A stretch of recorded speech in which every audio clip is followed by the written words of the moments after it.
নমস্কাৰ সকলোকে পুনৰবাৰ মোৰ চেনেললৈ স্বাগতম জনাই লৈ আহিছোঁ। আজিৰ দিনটোৰ ৰাশিফল আজি হৈছে 11 ডিচেম্বৰ 2025 অসমীয়া 25 আঘোণ বৃহস্পতিবাৰ। আজি সূৰ্যোদয়ৰ সময় পুৱা 5:50 আৰু সূৰ্যাস্ত সময় 4:17। আজি হৈছে সপ্তমী তিথি আৰু কৃষ্ণপক্ষ। আজিৰ দিনটোৰ প্ৰথম ৰাশি হ'ল মেঘ ৰাশি।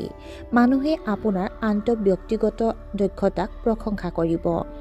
ঋণৰ লেনদেনৰ দ্বাৰা আপুনি লাভৱান হ'ব। আপোনাৰ ঘৰত শান্তি আৰু সম্প্ৰীতি থাকিব। মানুহে আপোনাৰ এই কৃতিত্বৰ শলাগ ল'ব।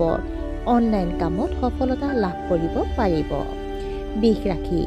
আজি খৰখেদাকৈ সিদ্ধান্ত লোৱাৰ পৰা বিৰত থকা উচিত। কিছুমান মানুহে আপোনাক অপমান কৰিব পাৰে। ৰিস্কি বিনিয়োগ কৰাৰ আগতে আপুনি সকলো প্ৰয়োজনীয় তথ্য সংগ্ৰহ কৰি ল'ব লাগে। মাতৃৰ লগত যোগাযোগৰ অভাৱ হ'ব পাৰে। ব্যৱসায়ত আপুনি একাধিক সুযোগ পাব পাৰে। মিথুন ৰাশি। আপোনাৰ পেছাদাৰী জীৱনত ইতিবাচক পৰিৱৰ্তন সম্ভৱ। অভাৱনীয় আৰ্থিক লাভৰ প্ৰবল